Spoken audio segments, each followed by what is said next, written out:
Religion and the Recreation of Humanity. Renewal and Unification. 71.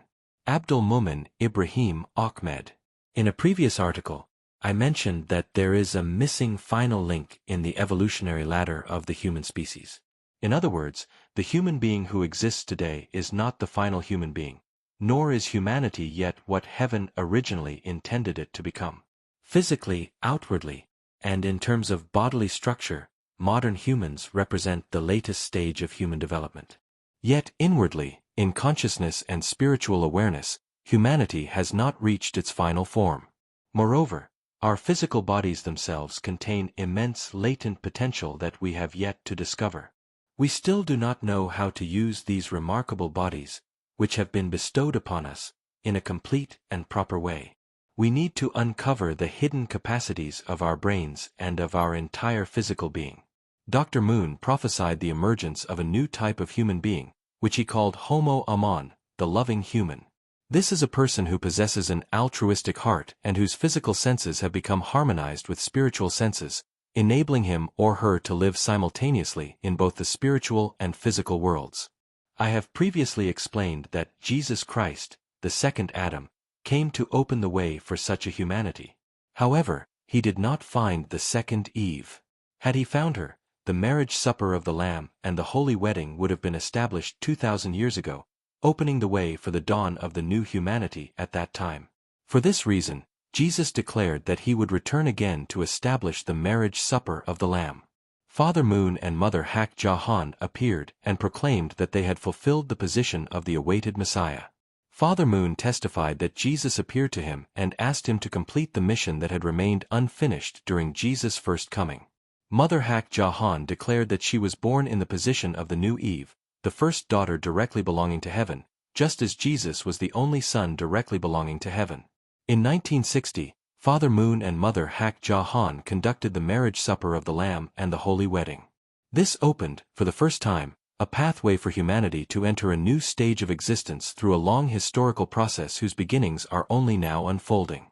This process includes 1. The remarriage and blessing of humanity. Changing lineage and improving offspring through marriage blessing. Human beings are blessed in marriage so that a new type of perfected humanity may be born, one in which all the consequences of the fall have been addressed. Through necessary ceremonies and spiritual processes, the obstacles that prevented our original ancestors, Adam and Eve, from entering the heavenly world and the divine kingdom are removed. Traditionally, this work is known as the work of salvation, salvation from the original sin. 2. The dedication of children to God.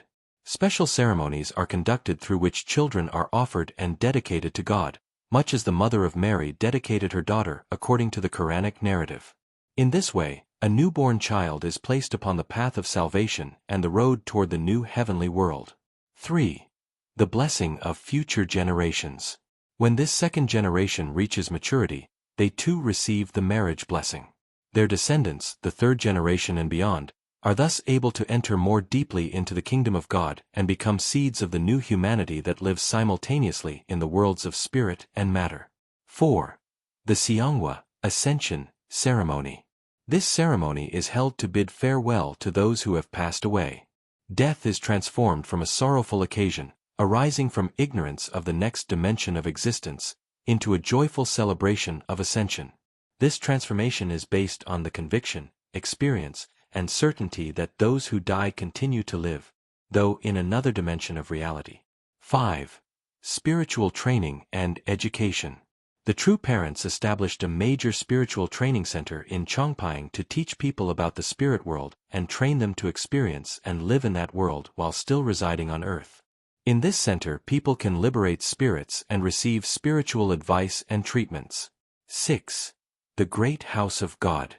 Mother Hak Jahan also established the Great House of the Lord, symbolizing the beginning of an age in which God descends from the heavenly realms to dwell in the hearts of his new sons and daughters, born and created through the marriage blessing, and in the hearts of all who accept and embrace the concept of true parenthood.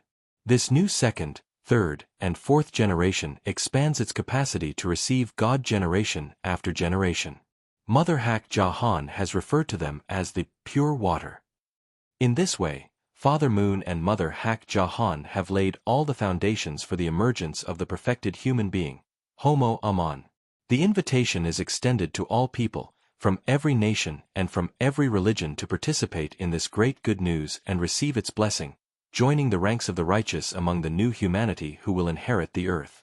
In previous articles and videos, I have explained in detail the concept and prophecies concerning the first daughter of God and have compared the birth of Jesus Christ with the birth of Mother Hak Jahan from both Christian and Islamic perspectives. Unification thought teaches that the works of reform, salvation, resurrection, and rebirth are all aspects of the recreation of the human being. Thus, unification thought proclaims the advent of a humanity recreated anew. Religion emerged to guide humanity throughout long ages of history, cultivating awareness of the unseen world within human consciousness and the human soul. From the standpoint of both thought and practice, unification thought may be viewed as a pivotal turning point in the history of religion, a culmination of all that came before it.